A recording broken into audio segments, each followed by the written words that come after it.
ಮೊದಲಿಗೆ ಪಾಕಶಾಸ್ತ್ರ ಚಾನಲ್ ವೀಕ್ಷಕರಿಗೆಲ್ಲರಿಗೂ ಗೌರಿ ಗಣೇಶ ಹಬ್ಬದ ಶುಭಾಶಯಗಳು. ವಿಶೇಷವಾಗಿ ಗಣೇಶನ ಪ್ರಿಯವಾದ ನೈವೇದ್ಯ ಮೋದಕ ಮಾಡ್ತಾ ಇದ್ದೀನಿ. ಈ ಮೋದಕವನ್ನು ಗಣೇಶ ಚತುರ್ಥಿಗೆ ಹಾಗೂ ಸಂಕಷ್ಟ ಚತುರ್ಥಿಗೆ ಮಾಡ್ತಾರೆ. ಮುದ ಎಂದರೆ ಆನಂದ ಎಂಬ ಅರ್ಥ. ಮೋದಕವನ್ನು ದೇವರಿಗೆ ನೈವೇದ್ಯ ಮಾಡಿ ಆನಂದ ದೊರಕುತ್ತೆ. ಗಣಪನ ಜನನವಾದಾಗ ಎಲ್ಲ ದೇವತೆಗಳು ಸಂತಸದಿಂದ ಮೋದಕವನ್ನು ಪಾರ್ವತಿಗೆ ನೀಡಿದರು ಎಂಬುದು ಪುರಾಣದಲ್ಲಿ ಉಲ್ಲೇಖವಿದೆ. ಈ ಮೋದಕವನ್ನು ಮಾಡುವ ವಿಧಾನ ನೋಡ್ಕೊಳ್ಳೋಣ. ಅದಕ್ಕೂ ಮೊದಲು ನಮಸ್ಕಾರ, ಪಾಕಶಾಸ್ತ್ರ ಚಾನಲ್ಗೆ ಸ್ವಾಗತ. ನಾನು ಸುರೇಖಾ ತಳ್ವಾರ್. ನಮ್ಮ ಚಾನಲ್ಗೆ ಹೊಸಬರಾಗಿದ್ದರೆ ದಯವಿಟ್ಟು ಸಬ್ಸ್ಕ್ರೈಬ್ ಮಾಡಿ, ಹಾಗೆ ಪಕ್ಕದಲ್ಲಿರೋ ಬೆಲ್ಲೈಕನ್ ಪ್ರೆಸ್ ಮಾಡಿ. ಬೆಲ್ಲೈಕನ್ ಪ್ರೆಸ್ ಮಾಡೋದ್ರಿಂದ ನಮ್ಮ ಹೊಸ ವಿಡಿಯೋ ನೋಟಿಫಿಕೇಷನ್ ನಿಮಗೆ ಬರುತ್ತೆ. ಮೋದಕ ಮಾಡುವ ವಿಧಾನ ನೋಡ್ಕೊಳ್ಳೋಣ. ಮೊದಲಿಗೆ ನಾನು ಮಿಕ್ಸಿ ಜಾರ್ಗೆ ಸ್ವಲ್ಪ ಸೋಂಪು ಕಾಳು ಹಾಕೋತಾ ಇದ್ದೀನಿ. 1 ಟೇಬಲ್ ಸ್ಪೂನಷ್ಟು ತೊಗೊಂಡಿದ್ದೀನಿ. ಸ್ವಲ್ಪ ಒಣಶುಂಠಿ, 1-2 ಇಂಚಷ್ಟು ಒಣಶುಂಠಿ ತೊಗೊಂಡಿದ್ದೀನಿ. ಮತ್ತು ಏಲಕ್ಕಿ ಒಂದು 4ರಿಂದ 5 ಏಲಕ್ಕಿನ ಬಿಡಿಸ್ಕೊಂಡು ಹಾಕ್ಕೊಂಡು ಇದನ್ನು ಮಿಕ್ಸಿ ಮಾಡ್ಕೋತಾ ಇದ್ದೀನಿ. ನೋಡಿ, ಈ ಥರ ಮಿಕ್ಸಿಗೆ ಪೌಡ್ರ್ ರೆಡಿ ಆಗಿದೆ. ಈಗ ನಾನು ಈ ಬೆಲ್ಲನ ಕರಗಿಸ್ಕೊಂಡ್ಬಿಡಬೇಕು.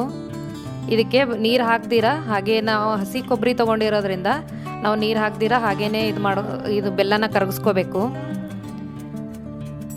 ಒಣ ಕೊಬ್ಬರಿ ಆದರೆ ಸ್ವಲ್ಪ ನೀರಲ್ಲಿ ಕಲಿಸ್ಕೊಂಡ್ರೂ ಪರವಾಗಿಲ್ಲ, ಚೆನ್ನಾಗಿ ಬರುತ್ತೆ. ಇದು ಹಸಿ ಕೊಬ್ಬರಿ ಆಗಿರೋದ್ರಿಂದ ಇದು ಸ್ವಲ್ಪ ನೀರು ಬಿಟ್ಕೊಳ್ಳುತ್ತೆ. ಹಾಗಾಗಿ ನಾನು ನೀರಿಲ್ದೇನ 1 ಟೇಬಲ್ ಸ್ಪೂನಷ್ಟು ತುಪ್ಪ ಹಾಕಿ ಇದನ್ನೆಲ್ಲ ಕರಗಿಸ್ಕೋತಾ ಇದ್ದೀನಿ. ನೋಡಿ, ಈಗೆಲ್ಲ ಬೆಲ್ಲ ಕರಗಿದೆ. ಅಂಟು ಪಾಕ ಎಲ್ಲ ಬರಬಾರ್ದು, ಸುಮ್ಮನೆ ಜಸ್ಟ್ ಬೆಲ್ಲ ಕರಗಿದ್ರೆ ಸಾಕು. ಇದಕ್ಕೆ ನಾವು ಹಸಿ ಕೊಬ್ಬರಿನ ಹಾಕ್ತಾಯಿದ್ದೀನಿ. ಹಸಿ ಕೊಬ್ಬರಿ ಇದಕ್ಕೆ ತುರಿದಿರೋದು. ಇದು ಒಂದು 5 ನಿಮಿಷ ಸಣ್ಣ ಉರಿಯಲ್ಲಿ ಹೀಗೆ ಹುರ್ಕೋಬೇಕು. ಎಲ್ಲ ಚೆನ್ನಾಗಿ ಮಿಕ್ಸ್ ಆಗಬೇಕು. ನೋಡಿ, ಈಗ 5 ನಿಮಿಷ ಆಗಿದೆ. ನಾನು ಇದಕ್ಕೆ ಈ ರುಬ್ಬಿರೋ ಪೌಡ್ರ್ ಹಾಕ್ತಾಯಿದ್ದೀನಿ. ಇದಕ್ಕೆ ಸೋಪಾ, ಶುಂಠಿ ಮತ್ತು ಏಲಕ್ಕಿ ಇದೆ ಇದರಲ್ಲಿ. ಇದೀಗ ಸ್ವಲ್ಪ ತಣ್ಣಗಾಗಲು ಬಿಡಬೇಕು. ನಾನು ಚಪಾತಿಗೆ ಯಾವ ಥರ ಹಿಟ್ಟು ಕಲಿಸ್ಕೋತೀವೋ ಆ ಥರ ನಾನು ಹಿಟ್ಟು ರೆಡಿ ಮಾಡಿ ಇಟ್ಕೊಂಡಿದ್ದೀನಿ.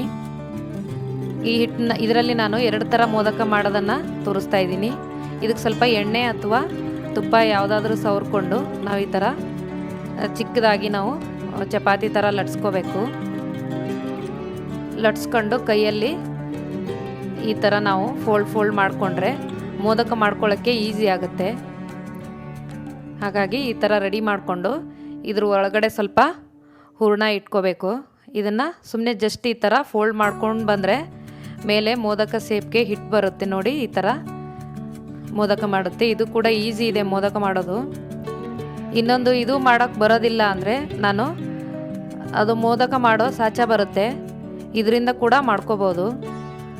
ಇದಕ್ಕೆ ಸ್ವಲ್ಪ ಎಣ್ಣೆ ಸವರ್ಕೊಂಡು ಅಥವಾ ತುಪ್ಪನಾದರೂ ಸವರ್ಕೊಂಡು ಈ ಥರ ಹಿಟ್ಟು ತೊಗೊಂಡು ಸುಮ್ಮನೆ ಎಲ್ಲ ಕಡೆ ಈ ಥರ ಸ್ಪ್ರೆಡ್ ಮಾಡ್ಕೋಬೇಕು ಹಿಟ್ಟು 2 ಕಡೆ. ನೋಡಿ, ಈ ಥರ ರೆಡಿ ಮಾಡಿಕೊಂಡು ಒಳಗಡೆ ಈ ರೆಡಿ ಹೂರಣನ ಇಟ್ಕೊಂಡು ನೋಡಿ ಈ ಥರ ಕ್ಲೋಸ್ ಮಾಡಿಕೊಂಡು ಇದು ಹಿಂದೆ ಎಕ್ಸ್ಟ್ರಾ ಹಿಟ್ಟು ಸ್ವಲ್ಪ ತೆಗೆದುಬಿಟ್ರೆ ಮೋದಕ ರೆಡಿ ಆಗುತ್ತೆ. ಈ ಥರ ಕೂಡ ಮಾಡ್ಕೋಬಹುದು. ಇದು ಕೂಡ ಈಸಿ ಇದೆ ಮಾಡೋದು. ಡಿಸೈನ್ ಕೂಡ ಬರುತ್ತೆ, ತುಂಬ ಚೆನ್ನಾಗಿ ಕೂಡ ಕಾಣಿಸುತ್ತೆ. ನೋಡಿ, ಇದೇ ಥರ ನಾನೆಲ್ಲ ಮೋದಕಗಳನ್ನ ರೆಡಿ ಮಾಡಿ ಇಟ್ಕೊಂಡಿದ್ದೀನಿ. ಈಗ ನಾವು ಇದಕ್ಕೆ ಸ್ಟೀಮಲ್ಲಿ ಬಾಯ್ಲ್ ಮಾಡ್ಕೋಬೇಕಾಗತ್ತೆ. ನಾನು ಇದಕ್ಕೆ 1 ಗ್ಲಾಸಷ್ಟು ನೀರು ಹಾಕಿ ಕುದಿಯಲು ಇಟ್ಟಿದ್ದೀನಿ. ಇದಕ್ಕೆ ಚಾಳ್ಣಿಗೆ ಸ್ವಲ್ಪ ಈ ಥರ ತೂತಿರೋ ಚಾಳ್ಣಿಗೆ, ಇಲ್ಲ ಅಂದರೆ ಇಡ್ಲಿ ಕುಕ್ಕರ್ ಇದ್ದರೆ ಅದರಲ್ಲಿ ಕೂಡ ಮಾಡ್ಕೋಬೋದು, ಚೆನ್ನಾಗಿ ಬರುತ್ತೆ. ಇಲ್ಲಾಂದರೆ ಹಳ್ಳಿಗಳ ಕಡೆ ರೌದೆ ಅಂತ ಸಿಗುತ್ತೆ, ಅದರಲ್ಲಿ ಕೂಡ ಡೈರೆಕ್ಟಾಗಿ ನೀರಲ್ಲಿ ಇಟ್ಬಿಟ್ಟು ಮಾಡ್ತಾರೆ. ನಾನಿದು ಒಂದು 10 ನಿಮಿಷ ನಾನು ಬೇಯಿಸಿದ್ದೀನಿ. ನೋಡಿ, 10 ನಿಮಿಷದಲ್ಲಿ ರೆಡಿಯಾಗಿದೆ. ಈಗ ಈ ಥರ ಮೋದಕಗಳನ್ನು ರೆಡಿ ಮಾಡ್ಕೋಬೇಕು. ನೋಡಿ, ಟೇಸ್ಟ್ ಕೂಡ ತುಂಬ ಚೆನ್ನಾಗಿರುತ್ತೆ. ಗಣೇಶನ ಪ್ರಿಯವಾದ ನೈವೇದ್ಯ ರೆಡಿಯಾಗಿದೆ. ನೀವು ಕೂಡ ನಿಮ್ಮ ಮನೇಲಿ ಟ್ರೈ ಮಾಡಿ ನೋಡಿ. ಮೋದಕ ಮಾಡಲು ಬೇಕಾಗುವ ಸಾಮಗ್ರಿಗಳು: ನಾನು 1 ತೆಂಗಿನಕಾಯಿನ ತುರಿದಿಟ್ಕೊಂಡಿದ್ದೀನಿ. ಎಷ್ಟು ತೆಂಗಿನಕಾಯಿ ಇರುತ್ತೋ ಅಷ್ಟು ಬೆಲ್ಲ ತೊಗೊಂಡಿದ್ದೀನಿ. ಒಣಶುಂಠಿ ಸ್ವಲ್ಪ, ಒಂದು 4ರಿಂದ 5 ಏಲಕ್ಕಿ ಹಿಟ್ಟು ಕಲಸಿಟ್ಕೊಂಡಿದ್ದೀನಿ ಸ್ವಲ್ಪ. ಮತ್ತು ಸೋಪು ಕಾಳು 1 ಟೇಬಲ್ ಸ್ಪೂನ್ ಅಷ್ಟು ತೊಗೊಂಡಿದ್ದೀನಿ.